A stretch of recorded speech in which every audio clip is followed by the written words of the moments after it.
What's going on, everybody? This is Landon again, here to do another 2016 player profiler. This one will be on Atlanta Falcons wide receiver Julio Jones. So let's just get into it.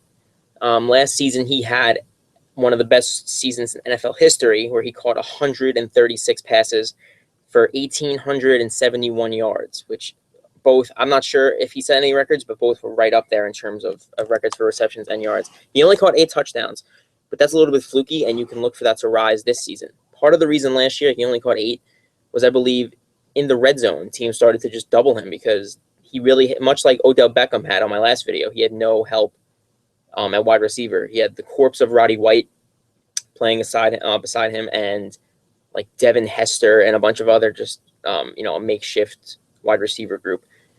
You can also attribute his low touchdown total to Devonta Freeman, who emerged last season as one of the best running backs in football, and who I think combined for 15 touchdowns when you combine rushing and receiving. So, I mean, you can't expect Freeman to have 15 touchdowns again this season. So you'd have to assume some of those will be going to Julio this year.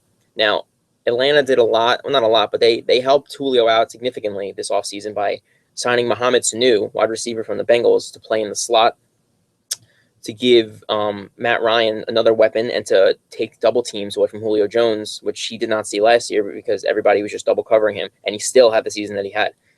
It would be foolish to expect another season with 136 catches and 1,800 yards, but this guy is maybe the most athletically gifted player in the National Football League, and the sky is honestly the limit for him. I can reasonably expect easily 100-catch season plus, about 1,600 yards, and his touchdown total should significantly rise to above double digits. I would say 12 to 13 is a reasonable bet for him this year. Like I said before, he will not be double covered quite as much with Sanu in town. Teams we already know have to respect the run game with Devonta Freeman, and they should have Tevin Coleman back there too, who recovered from injury last year, so they have a nice 1-2 punch in the backfield.